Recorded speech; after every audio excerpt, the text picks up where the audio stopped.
I think one of the hardest parts, Eleanor is my first child, and so I didn't really know any different, but it was definitely not the expectation that she would be diagnosed with a rare condition. And I think that putting her in the sector of not having the genetic component made it even more confusing and almost self-doubting. Like, is this the right diagnosis? Is this truly what's going on with her?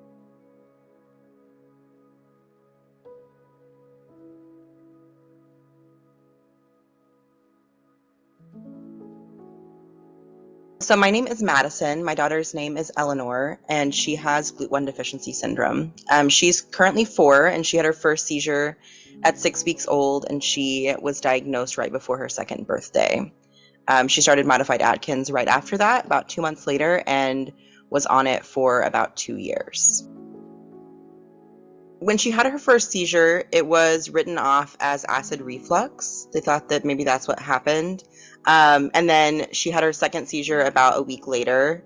We went to the neurologist and we kind of were followed up for about a year. But they were not really willing to do more testing. But as she progressed to about 18 months, we noticed that she was falling further and further behind. And so we decided to get a second opinion, and we went to a new neurologist. And that's whenever they started doing a slew of tests, like every test you can imagine, and they all started coming back abnormal. And so we ended up we reached out to a doctor in St. Louis, Missouri, and we went to her because she was a little bit more familiar with GLUT1 deficiency syndrome, and that's where she was diagnosed. But from the very beginning, her very first hospital note says probable GLUT1 deficiency syndrome. It just took a lot to actually get the diagnosis out. So, and after she was diagnosed, I mean, even before that, she had hospitalizations all the time. And after that, she had hospitalizations all the time. She has cyclic vomiting, which does not mix very well with any kind of ketogenic anything. So she ended up in the hospital like once a month, once every couple weeks for the first year of even being on modified Atkins. And I think as a family, it's hard. It's hard because you don't have anybody else to relate to. My family doesn't relate to me because they've never been through this. And then even in the community, I found one family near me that does have a child with GLUT1 deficiency syndrome. So we kind of talk and chat, like if I'm in the hospital with Eleanor or if they're in the hospital doing something, we'll, text each other and say how hard it is. But aside from that, there's just not very much relatability with our lives. And I feel like that's, from the very beginning, been a very difficult thing to even try to explain to other people. And it's hard for people to know how to help us, I think, is the biggest part of it.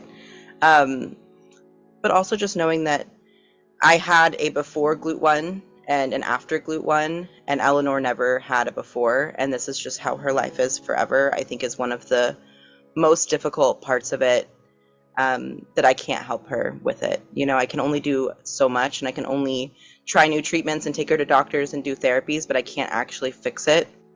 I think that was probably the hardest thing to swallow about the diagnosis. Especially once the modified Atkins started and it was a little less strict on the specific ratios, I made it my mission to find products and make foods that looked like everyone else's. So we'd go to Thanksgiving and she would eat basically what everybody else had. It would just be like a different form, or we would have spaghetti, but it was spaghetti squash for dinner, like just whatever we could to try to make it somewhat normal. I started trying to do keto whenever she began. But then I found that I wasn't taking care of myself. I wasn't doing what I actually needed for me because I was trying so hard to make sure that she had what she needed. And so I stopped pretty quickly. And I just found that we didn't have to hide food, though. So it was easier, I think, because she was so little, that it wasn't like there was never like a power struggle there where she was trying to get something and I wouldn't let her have it. But she did have one incident at school where it was a Valentine's Day party and they gave her a cookie. And that was the only time that anybody had ever given her something that she should not have. Our families were super supportive of everything. And she did have a seizure that night over the instant drop of ketones was fast. It was a full sugar cookie for a 2-year-old. So it wasn't super easy for her. So before she went to the hospital, I was terrified that I would accidentally give her something that she shouldn't have, and I didn't know what she could have and what she couldn't have. Like, they gave me a list of things, but I bought like all new bath supplies, all new, like everything, just any product I could that they told me to get, I just got it. And I remember that the day before she went into the hospital, I cleaned out all of the cabinets with food. Like, I gave food away and I filled it with only keto stuff. Everything was something that she could eat. But over time, I did learn that it doesn't have to always be all or nothing, and there are ways with modified Atkins to fit normal foods in, quote unquote normal, but normal foods in with keto foods, and they kind of just mesh together. But I had cookbooks and Pinterest boards and like everything you could imagine.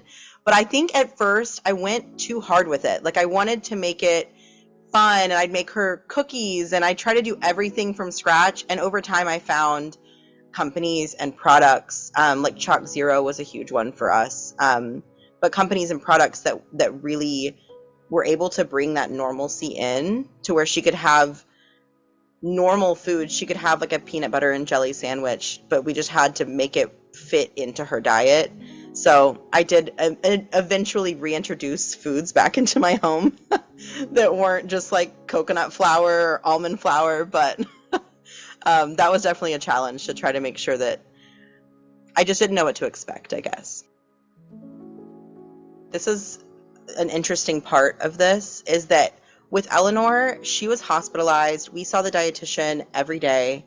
She came in, and even once we kind of switched to modified Atkins, she taught us how to do everything and what she could eat and how to weigh things. Like, everything was a course almost of how to even take care of my child going forward.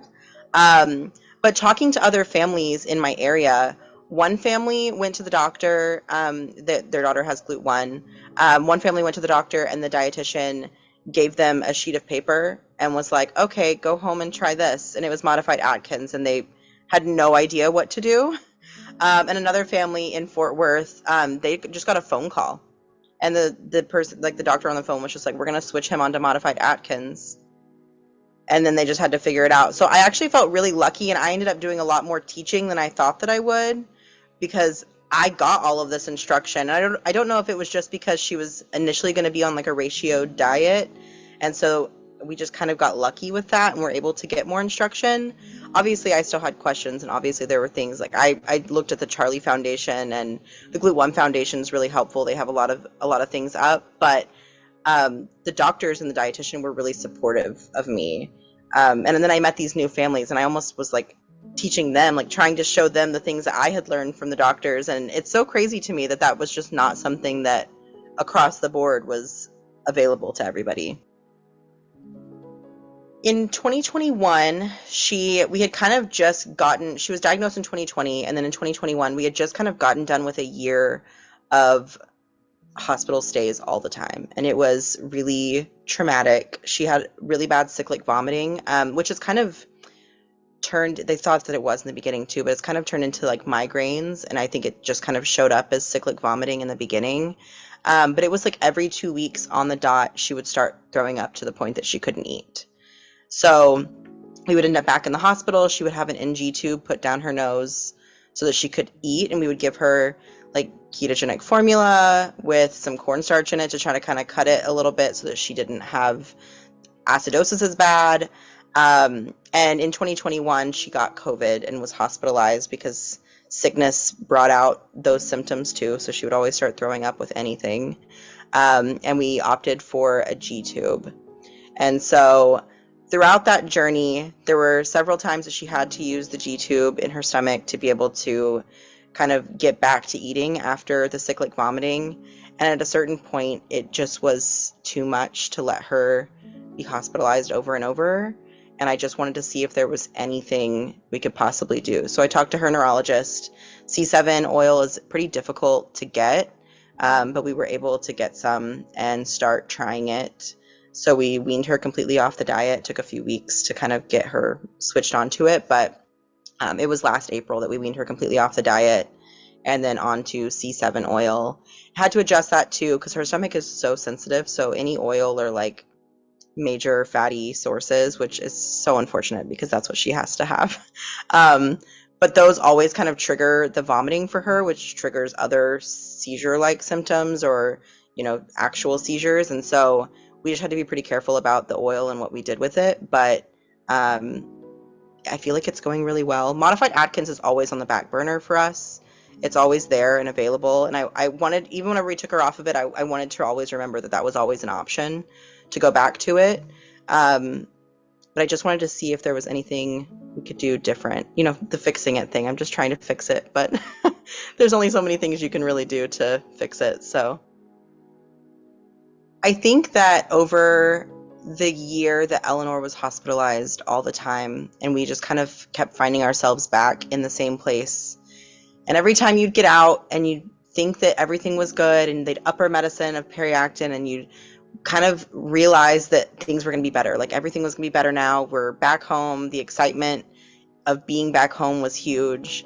And every time we had to go back, I think was the hardest part. It's like reliving that trauma over and over and over again, where you're just laying there in the hospital room after the ER and they've poked your child a million times and they've shoved tubes down her nose and you can hear the feeding pump and the IV pump and all of that. I think realizing that you're never going to get away from that and that that's always going to be a recurring thing in your life is the hardest part. Whenever I think it's, for some reason, the hardest part to me was never the doing it. I can always get it done. Like if you're in the ER and it's hectic and it's crazy and you're having to like hold your child down for them to, do whatever they need to do, it's hard, but I can always get through it. But it's whenever everything stops and the adrenaline stops and the room is quiet and you can finally hear the noises of the hospital and it's dark and you're like laying next to your 2-year-old or 3-year-old and you just realize that you can't do anything to change it and that they're always going to experience that despite the fact that you want to fix it for them. You can't do anything and you're always going to end up back there. And now I know, in the beginning, whenever she was 6 weeks old, and I was like, okay, well, after this, the hard part's over. And then she was in the hospital again and again. And, now I don't even know how many hospitalizations she's had. And I look at my friends and their kids who have never been in the hospital or have been in the hospital like one time, or they get freaked out because their child has strep. And I'm just like, how is this my life? And how is this what happened to us? But I think now it's almost the acceptance of the fact that I know we're going to be back there again. I know we're going to have to go to the hospital again. And it's not a matter of if, it's always a when. But nothing prepares you for having to do it over and over. You'd think that you'd have like a go bag or a, backpack or like some sort of knowledge, but somehow I always end up in the ER with no food and my pajamas and like nothing with me. So there's no way to prepare for it, but there's at least a way to accept the fact that it's going to happen.